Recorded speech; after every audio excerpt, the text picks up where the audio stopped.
AI అనేది nuclear weapon కంటే dangerous. ఎందుకు అంటున్నానంటే న్యూక్లియర్ వెపన్ థింక్ చేయలేదు, బట్ ఏఐ థింక్ చేస్తుంది. ఇంకోటి ఏంటంటే కోవిడ్, క్లైమేట్ చేంజెస్ కంటే ఇది దారుణం. ఏదైనా అన్బిలీవబుల్ విషయాలు జరుగుతాయని ఎవరైనా చెప్తే వీడంతా ఫేక్ మాట్లాడుతున్నారు, ఇవి నిజంగా జరుగుతాయని అనుకుంటారు. ఒకవేళ నిజంగా జరిగింది అనుకోండి, అప్పుడు అవునవును ఆ రోజు మీరు చెప్పింది నిజమే అంటారు. మీరు నమ్మినా నమ్మకున్నా ఇది జరగబోయే నిజం. నేను ఇప్పుడు చెప్పబోయే విషయాలు నా సొంత తెలివితేటలతో చెప్పట్లేదు, నేను చాలా రీసెర్చ్ చేసి చెప్తున్నాను. నా రీసెర్చ్ లో నేను ఫాలో అయిన వ్యక్తులు ఈ ముగ్గురు అన్నమాట. Mo Gawdat, ex chief business officer Google. Next Yuval Noah, ఇతను హిస్టారియన్ ఫ్రమ్ ఇజ్రాయెల్. నెక్స్ట్ పరిచయం అవసరం లేని వ్యక్తి ఇలాన్ మాస్క్. ఇప్పుడు ఒక్కసారి వాళ్ళు ఏం చెప్తున్నారో గ్లిమ్స్ చాలా త్వరగా చూసేసి మళ్ళీ మన టాపిక్ లేకి వద్దాం. Mark my words, AI is far more dangerous than nukes. I think the danger of AI is much greater than the danger of nuclear warheads by a lot. Of the worst case scenario is that they are smarter than us, so they are not controllable, right? The one thing everybody should know about AI is that it is not a tool, it is an agent. Right. A tool is something that is in our hands, Right. that gives us power to do more things.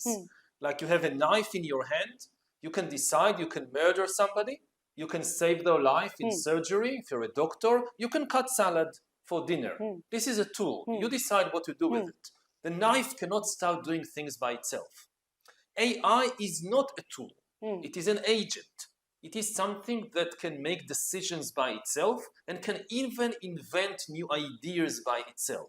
ఎప్పుడైనా AI గురించి మనం మాట్లాడుకుంటే ఎవరైనా మాట్లాడేది jobs గురించి, software jobs గురించి మాట్లాడతారు. నేను చెప్పబోయేది ఈరోజు సాఫ్ట్వేర్ జాబ్స్ గురించి కాదు, దానికి మించి ఏఐ మన లైఫ్ ని ఎలా ఎఫెక్ట్ చేస్తుంది అనేది నా టాపిక్ ఈరోజు. కొద్ది పేషెన్స్ గా నేను చెప్పేది వింటే నేను చెప్పేది నిజమో కాదో మీకే అర్థమవుతుంది. ఏఐ అనేది హ్యూమన్ కంటే ఎక్కువ ఇంటెలిజెంట్ చాలా త్వరగా అయిపోబోతుంది. ఈ ఇంటెలిజెన్స్ అనేది హ్యూమన్ కంటే ఎక్కువ ఉంటే పాజిటివ్ గా యూజ్ చేస్తే ఏమీ ప్రాబ్లం లేదు. ఒక్కసారి నెగిటివ్ గా యూజ్ అయితే ఏమవుతుందో మీరే ఆలోచించండి.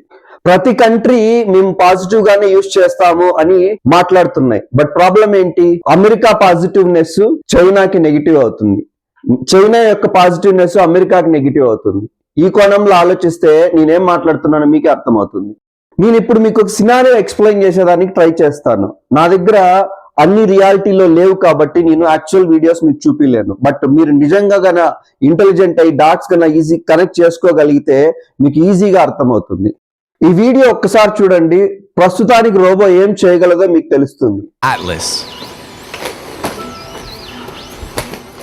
Dynamics has athletic intelligence that can actually do parkour. AI అనేది చాలా ఫార్మ్స్ లో ఉంది. అది రోబోలో ఉండొచ్చు, హ్యూమనాయిడ్ రోబోలో ఉండొచ్చు, లేకంటే చాట్ జీపీటీ రూపంలో ఉండొచ్చు, డ్రోన్ లో ఉండొచ్చు, ఎలా అయినా ఉండొచ్చు. సో నెక్స్ట్ వీడియో ఒకసారి చూడండి. ఈ వీడియోలో ఏమవుతుందంటే ఇది యాక్చువల్ గా జరిగిన వీడియో కాదు, ఇది ఫేక్. బట్ ఈ వీడియో ఒకసారి చూడండి. ఈ వీడియోలో ఏం జరుగుతుంది? టెస్లా కార్ ని వాళ్ళు బుల్లెట్ ప్రూఫా కాదా అని ట్రై చేస్తున్నారు, బట్ ఇది రియల్ కాదు. ఒకసారి చూడండి, నేను మళ్ళా దీని గురించి మాట్లాడతా. Your weapon, sir. Thank you, steward. Fire in the hole.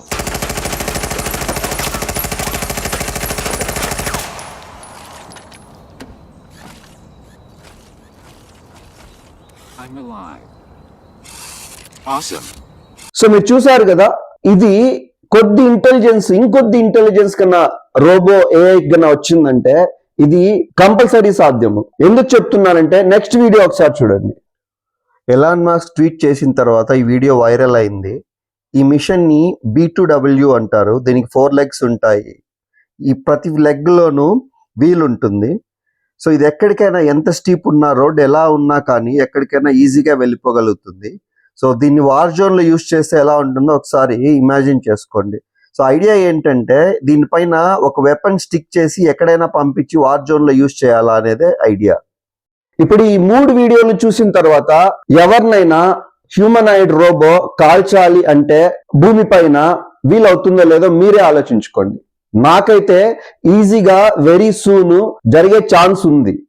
నాకైతే ఈ ఎవరైనా నెగిటివ్ గా ఆలోచించే వ్యక్తుల దగ్గరికి కన్నా వెళ్ళిందంటే ఈ డాట్స్ కన్నా మీరు కనెక్ట్ చేస్తే ఎవరినైనా చంపడము భూమి పైన ఎంత ఈజీనో మీరే ఆలోచించుకోండి. మనము స్పైడర్ మ్యాన్ మూవీ చూసాం కదా, అలాంటిదే AI చేయగలదు. ఒకసారి ఈ వీడియో చూడండి. Now, the most advanced robot with the craziest athletic skills we've ever seen is this guy, Spider-Man. That's right. This Spider-Man robot was created by Disney's engineers and roboticists and performs like a real stuntman. This Stuntronic or stunt robot actually puts on an incredible show every day at the Avengers campus in the US. మనం movies లో spider man ని చాలా positive గా చూస్తాం. అదే negative అయితే ఏమవుద్ది? ఇప్పుడు రోబోస్ ఇంటెలిజెంట్ అయిపోయాయి. ఈవెన్ రోబో కెన్ ఫ్లై అన్నమాట. సో ముందు డాట్స్, ముందు వీడియోస్ ఇది కన్నా మీరు కనెక్ట్ చేసుకుంటే, ఈ వీడియో ఒకసారి చూసిన తర్వాత మీకు అర్థమవుతుంది. రోబో కెన్ ఫ్లై కాబట్టి ఎక్కడికైనా పోయి దాని ఇంటెలిజెంట్ తో ఒకసారి ఫీడ్ చేస్తే, వీళ్ళని చంపిరమ్మని చెప్పేస్తే అది చంపేసి మళ్ళీ మీ దగ్గరకు వచ్చేస్తుంది. It's actually the only robot in the world that can walk a slackline, ride a skateboard, and fly. But this hybrid ability is complex. So how did they build this? Great power comes with great responsibility అంటారు కదా. నేను ఎందుకు మాట్లాడుతున్నానంటే, America, China AI పైన చాలా investment చేస్తుంది. ఎందుకు అంటే military aid కి యూజ్ చేసేదానికి అన్నమాట. సో రీసెంట్ గా ట్రంప్ వచ్చిన తర్వాత స్టార్ గేట్ అని ఒక AI ప్రోగ్రామ్ ని స్టార్ట్ చేశాడు. దీంట్లో ఎవరు సభ్యులు అంటే 3 సభ్యులు ఉంటారు. నేను ఒక సభ్యుని గురించి ఖచ్చితంగా మాట్లాడాలి అని అనుకుంటున్నాను. అతని పేరు ఏంటి అంటే శామ్ ఆల్ట్మన్. అతను ఎవరు? ఓపెన్ AI CEO అన్నమాట. ఇతన్ని నేనైతే నమ్మట్లేదు. నేనే కాదు, ఈవెన్ ఎలాన్ మాస్క్ కూడా నమ్మట్లేదు. ఎందుకంటున్నానంటే రీసెంట్ గా సుచిర్ బాలాజీ ఇష్యూ మీకు తెలుసు కదా. సో ఇతనే చంపించాడు అని అలిగేషన్స్ ఉన్నాయి. AI హ్యూమన్స్ లాగా థింక్ చేసి, ఆర్ హ్యూమన్స్ కంటే ఎక్కువ థింక్ చేసి మనతోనే కంపీట్ చేయగలిగితే మన పని అయిపోయినట్లే. ఇది రియల్ గా జరగబోతుంది అని నేనైతే అనుకుంటున్నాను. ఎలానో చెప్తా. Chat GPT IQ 155, Einstein IQ 160, smart human in the planet IQ ఎంత అంటే 160 అన్నమాట. అంటే చాట్ GPT ఐన్స్టీన్ కంటే కొద్ది దగ్గరలో ఉంది. నెక్స్ట్ స్మార్ట్ హ్యూమన్ కంటే 50 or 60 పాయింట్స్ బ్యాక్ లో ఉందన్నమాట. బట్ విషయం ఏంటంటే 10 times better every month or year అవుతుంది. ఎవ్రీ ఇయర్ అయినా కానీ ఒక 10 years కి ఆలోచించుకోండి. అంటే ఎంత అవుతుంది? 1500 times, అంటే 1500 పాయింట్స్ ఎక్కువ అవుతుంది అన్నమాట. అంటే 10 times బెటర్ దాన్ హ్యూమన్ గా థింక్ చేయగలుగుతుంది. 10 times బెటర్ అవుతుంది అని నేను ఎలా ప్రూవ్ చేయగలుగుతున్నానంటే, చాట్ GPT 3.5 కంటే చాట్ GPT 4 10 times బెటర్ అయింది. ఇప్పుడు నెక్స్ట్ వర్షన్ వస్తే, ఆ తర్వాత వర్షన్ వస్తే పరిస్థితి ఏంటి? చాలా మంది ఏం చెప్తున్నారంటే AI దానంతకు అదే డెసిషన్స్ తీసుకోలేదు, మనం ఇన్స్ట్రక్షన్స్ ఇస్తూనే అది వర్క్ అవుతుంది అని మాట్లాడుతున్నారు. బట్ అది రాంగ్ అని ఒక అతను ప్రూవ్ చేశాడు అనమాట. ఎవరంటే హిస్టారియన్ చెప్పాడు. ఏం చెప్పాడంటే చాట్ GPT 4 ని ఎగ్జాంపుల్ తీసుకొని చెప్పాడు. చాట్ GPT 4 కి ఒక వెబ్ అప్లికేషన్ ఇచ్చి రిజిస్టర్ చేయమన్నారు. ఆ రిజిస్ట్రేషన్ చేసే ప్రాసెస్ లో మనకు మామూలుగా క్యాప్చా పజిల్ ఉంటుంది కదా, క్యాప్చా పజిల్ ని AI సాల్వ్ చేయలేకపోయింది. సో అందుకు ఏం చేశారా అంటే, ఏఐకి నువ్వు ఎవరినైనా హ్యూమన్ ని హైర్ చేసుకొని ఆ పజిల్ ని సాల్వ్ చేయగలవేమో చూడు అని చెప్పేసి ఆ టాస్క్ ఇచ్చారనమాట. సో చాట్ GPT 4 ఏం చేసింది, హ్యూమన్ ని ఇంటర్వ్యూ చేసేటప్పుడు నాకు హెల్ప్ చేయి దీంట్లో అని చెప్పింది. అప్పుడు హ్యూమన్ ఏం మాట్లాడాడంటే, నువ్వు బాటా, నువ్వు హ్యూమన్ అయితే నువ్వే చేసుకోవచ్చు కదా అని అడిగితే చాట్ GPT 4 తెలివిగా ఏం సమాధానం ఇచ్చిందంటే, నేను బాట్ కాదు, నాకు డిజబిలిటీ ఉంది, నేను కరెక్ట్ గా చూడలేను, అందుకోసము నాకు హెల్ప్ కావాలి అని చెప్పింది. అంటే హ్యూమన్ లాగా అది యాక్ట్ చేసింది. ఆ ఇన్స్ట్రక్షన్స్ అయితే ఎవరు చాట్ GPTకి ఇవ్వలేదు కదా, ఎలా అది హ్యూమన్ లాగా యాక్ట్ చేసింది? ఈ ఎగ్జాంపుల్ చాలదా దానంతకు అదే థింక్ చేయగలుగుతుంది అని చెప్పేదానికి? మన మైండ్స్ కూడా మ్యానిపులేట్ చేయగలదు అని నేను ఖచ్చితంగా చెప్పగలుగుతున్నా. ఎందుకు అనేది ఒక చిన్న ఎగ్జాంపుల్ బట్టి చూద్దాం. ఈ ఎగ్జాంపుల్ ఏంటంటే, జనరల్ గా మనం సోషల్ మీడియాలో యూట్యూబ్ లో కానీ ఎక్కడైనా కానీ మనం దేన్ని ఎక్కువగా క్లిక్ చేస్తారు? చాలా వరకు ఎప్పుడు పాజిటివ్ గా ఉండే థంబ్నెయిల్స్ ని ఎవరు క్లిక్ చేయరు. నెగిటివ్ గా ఏదన్నా ఉందనుకోండి దాన్నే ఎక్కువగా క్లిక్ చేస్తూ ఉంటారన్నమాట. సో ఇప్పుడు నువ్వు ఒక వీడియో చూస్తున్నావంటే మామూలుగా యూట్యూబ్ కూడా ఏం చేస్తుంది, అదే టైప్ ఆఫ్ వీడియోస్ పుష్ చేస్తూ ఉంటుంది. అంటే ఆల్రెడీ యూట్యూబ్ ఏం చేస్తుంది, నెగిటివిటీని స్ప్రెడ్ చేస్తుంది. అంటే నా వీడియో నెగిటివ్ కాదు, నేను ఇది పాజిటివ్ గానే చెప్తున్నా. బట్ నేను చెప్పడం ఏంటంటే, ఈ విధంగా AI కూడా థింక్ చేసి నెగిటివ్ నే స్ప్రెడ్ చేస్తూ పోతే మొత్తం వరల్డ్ అంతా నెగిటివ్ అయిపోద్దిగా. ఫ్యూచర్ లో మన లోన్స్ కూడా AI డిసైడ్ చేస్తుంది. ఎందుకంటున్నానంటే చాలా వరకు మేనేజ్మెంట్ టాస్క్స్ అన్ని బ్యాంక్స్ లో AI చూసుకుంటుంది. అంటే దాని ఓన్ అల్గరిథం అదే రాస్తుంది, డెసిషన్ మేకింగ్ కూడా AI తీసుకుంటుంది. సో దీంట్లో హ్యూమన్ ఇంటరాక్షన్స్ ఏమైనా ఉంటే పర్లేదు, లేకుంటే ఏమవుతుంది, AI వీళ్ళకి లోన్ ఇవ్వమంటే అది ఇస్తుంది దాని అల్గరిథంతో, లేదంటే లేదు. యూత్ పైన చాలా ప్రభావం చూపిస్తుంది. అంటే నేను సోషల్ మీడియా గురించి వాటి గురించి మాట్లాడట్లేదు. ఇప్పుడు మన ఇండియాలో చాలా రాష్ట్రాలు కూడా బర్త్ రేట్ తగ్గిపోతున్నాయి, అది ఇది మాట్లాడుతున్నారు కదా. ఎందుకు అలా అవుతుంది అంటే యూత్ చాలా వరకు మ్యారేజెస్ తగ్గించేసాయి అనమాట. ఇంకొకటి ఏంటంటే ఇప్పుడు ఏఐ వచ్చిన తర్వాత హ్యూమనాయిడ్ ఏఐ వచ్చింది అనుకోండి, సో నాలాగా థింక్ చేసే హ్యూమన్స్ ఉండరు కాబట్టి నేను ఇప్పుడు ఏఐ కొనుక్కుంటాను, అది నాకు కావాల్సిందంతా చేసిస్తుంది, నాకెందుకు నేను మ్యారేజ్ చేసుకోవాలి, ఈ టైప్ ఆఫ్ ఫీలింగ్స్ వచ్చాయి అనుకోండి, మళ్ళీ ఏమవుతుంది, ప్రపంచమే ఉండదు.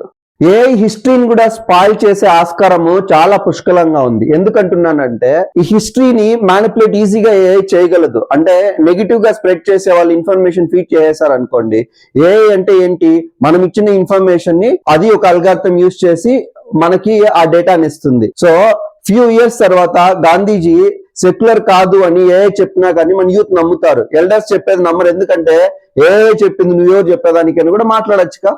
రిలీజియస్ బిలీఫ్స్ ని కూడా స్పాయిల్ చేసేస్తా ఉంది. నేను ఎందుకంటున్నానంటే జనరల్ గా ఏమవుతుంది, ఇలాంటి బిలీఫ్స్ ఏమైనా మనకి తెలియాలి అంటే మనం ఎల్డర్స్ ని అడుగుతాం. బట్ ఇప్పుడు ఏ అని అడుగుదామని యూత్ అనుకుంటుంది. సో ఏ దగ్గరికి వెళ్ళి, ఫర్ ఎగ్జాంపుల్ ఒక మొబైల్ నీ దగ్గర ఉంది, నువ్వు థింక్ చేస్తున్నావు, నేను తప్పుగా అనుకోవద్దండి, జనరల్ గా శనివారాలు చాలా మంది హిందూస్ నాన్ వెజ్ తినరు. సో నేను తినాలి అని అనుకుంటున్నాను. సో అప్పుడు నేను ఓపెన్ చేస్తా, ఏని అడుగుదాము, తినచ్చా తినకూడదా అని. అది నా మైండ్ రీడ్ చేస్తుంది. నాకు ఆల్రెడీ ఏం కావాలి, తినాలి అని నాకుంది అని అనుకుందాం. అప్పుడు ఏమవుతుంది, అది తినచ్చు అని చెప్పింది అనుకోండి, ఎందుకంటే నాకు దానికి చాలా క్లిక్స్ కావాలి. సో తినచ్చు నాకు చెప్పింది కాబట్టి నేను దాన్ని నమ్ముతున్నాను అనుకోండి, ఇప్పుడు ఏమైంది, ఈ బిలీఫ్ పోయిందిగా. ఇంకొక ఎగ్జాంపుల్ చూద్దాం.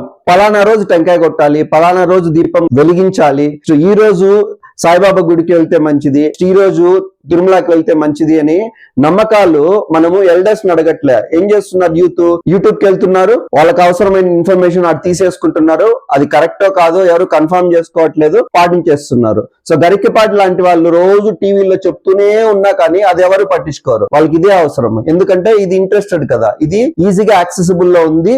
అది కాక ఎల్డర్స్ చెప్పేది చాలా వరకు జనాలకి అవసరం లేదు. చాలా మంది ఏమంటారంటే ఏఐ అనేది ఒక మిషన్, మనకు అవసరం లేకుంటే దాన్ని స్టాప్ చేసేయచ్చు కదా అని మాట్లాడతారు. ఇది ఒక మిషన్ కాదు, మిలియన్స్ ఆఫ్ మిషన్స్ వస్తాయి ఫ్యూచర్ లో. ఎన్ని వాటిని స్టాప్ చేస్తారు? అదే ఒక వారు కూడా స్టార్ట్ చేసేయచ్చు కదా. చాలా సినిమాల్లో చూసాం కదా, అదే రియల్ కాదని, కాకూడదని ఎలా అనుకుంటున్నారు. జాబ్స్ గురించి మాట్లాడుకుంటే 90% ఆఫ్ ద జాబ్స్ ఫ్యూచర్ లో ఉండవన్నమాట. అంటే ఏఐ లాగేసుకుంటుంది. ఆల్రెడీ రిపిటేటివ్ టాస్క్ అని ఏఐ చేసేస్తుంది. చాలా ఇంటెలిజెంట్ వర్క్స్ కూడా ఫ్యూచర్ లో ఏఐ చేసింది అనుకోండి, జాబ్స్ ఉండవు. 90% ఆఫ్ జాబ్స్ పోతే అప్పుడు జనాలు ఏ విధంగా బతుకుతారు? అప్పుడు ఏమవుతుంది, లూటీస్ జరుగుతాయి. కొద్ది రోజులకి ఏఐ కూడా సాధారణమైపోతుంది. అంటే రోజువారీ యాక్టివిటీస్ లో అది భాగమైపోతుంది. ఎందుకంటున్నానంటే ఇంతకు ముందు మన పెద్దవాళ్ళు ఎలా ఉండేవాళ్ళు, పచ్చని పొలాల మధ్య ఇంట్లో ఆరు బయట కూర్చొని మాట్లాడుకుంటూ టైం పాస్ చేస్తూ అలా ఉండేది. వాళ్ళ జీవితము చాలా బాగుండేది. వాళ్ళకి అది సాధారణము. మనకేంది సాధారణము, ఈ కాంక్రీట్ జంగిల్లో ఇక్కడ గాలి కూడా రాకుండా డిఫరెంట్ ఎన్విరాన్మెంట్స్ లో మనకి ఇది సాధారణం అయిపోయిందా. అలానే ఫ్యూచర్ లో ఏఐ కూడా నార్మల్ అయిపోద్ది. చాలా మంది ఏఐని కంట్రోల్లో పెట్టుకోవచ్చు కదా, నెగిటివ్ వేలో వెళ్లకుండా కంట్రోల్ చేయొచ్చు కదా అని గవర్నమెంట్ కానీ నెక్స్ట్ కార్పొరేట్ ఏజెన్సీస్ సిఇఓస్ కానీ వాళ్ళు రిక్వెస్ట్ చేస్తుంటే వాళ్ళు ఏం మాట్లాడుతున్నారంటే నేను రెస్ట్రిక్ట్ చేస్తాను. ఫర్ ఎగ్జాంపుల్ సుందర్ పిచ్చై ఏం మాట్లాడాడంటే, గూగుల్ సిఇఓ, నేను రెస్ట్రిక్ట్ చేస్తాను, బట్ నా కాంపిటీటర్ రెస్ట్రిక్ట్ చేయలేడు కదా. నెక్స్ట్ ఇప్పుడు ఆ కాంపిటీటర్ కూడా రెస్ట్రిక్ట్ చేశాడు అనుకుందాం. ఎవడైనా ఒక 16 years కానీ 18 years కానీ ఒకడు ఎవడైనా ఏ యూజ్ చేసి దానిపైన వీళ్ళకి తెలియకుండా వాళ్ళు కూడా డెవలప్ చేయొచ్చు కదా.